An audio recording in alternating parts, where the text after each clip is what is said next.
So ఇప్పటి నుంచి ఏం చేస్తారు, జాగ్రత్తగా నీ మాట ప్రార్థన చేస్తున్నప్పుడు, ప్రతి ఒక్కరితో మాట్లాడుతున్నప్పుడు, నీ ప్రొఫెషనల్గా నువ్వు ఎప్పుడైతే బయటికి వెళ్ళావో, ఈ స్త్రీలు ముఖ్యంగా పరిచయాలు పెంచుకోండి, మంచిదే. కానీ ఆ పరిచయాలు పెంచుకుంటున్న ప్రాసెస్లో నీలో ఏముందో, నీ దగ్గర ఏముందో అవన్నీ చెప్పడం వల్ల అవన్నీ పరిచయాలు చేసుకుంటున్న ప్రజలతోనే శోధించబడతాయి.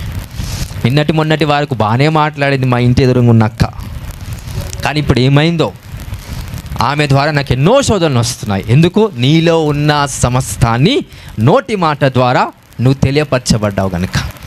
హల్లెలూయా, హల్లెలూయా. నీ ఐశ్వర్యము క్రియతో లోకానికి చూపించు.